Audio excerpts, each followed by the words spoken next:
Con Luisa Pilato parliamo della Caritas, lei è la rappresentante della Caritas diocesana. Questo periodo di grande crisi, come sta operando la Caritas? Sin dai primi di marzo stiamo sul territorio in modo operativo per cercare di venire incontro all'esigenza di tanti nuclei familiari, di tante persone che da questa pandemia ne hanno tratto una grande difficoltà. Ecco, siamo partiti con circa 500 famiglie aiutate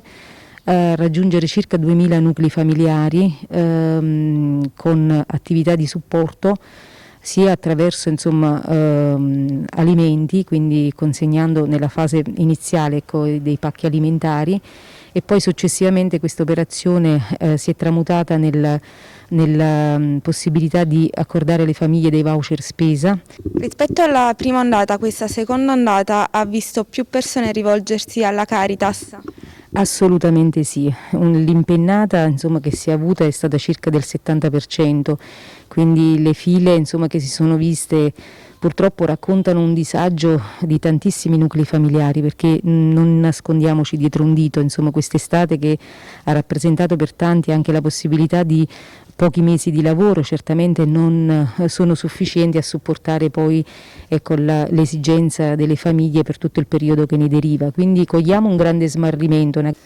Già dal primo lockdown si può dire che con il Vescovo e con gli altri uffici abbiamo pensato di fare una pastorale integrata, perché da soli comunque non potevamo raccogliere le richieste di emergenza, di necessità a 360 gradi che ci sono sul territorio, dal lavoro alle nuove forme di povertà sociale, alla solitudine e quant'altro. Quindi insieme, in modo particolare con la Caritas, che è il braccio operativo comunque della diocesi,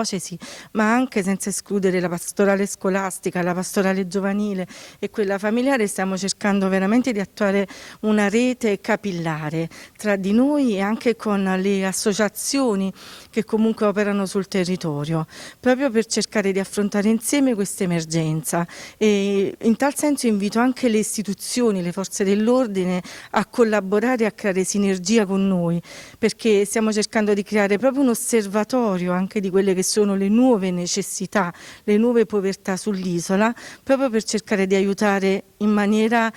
capillare tutti quanti.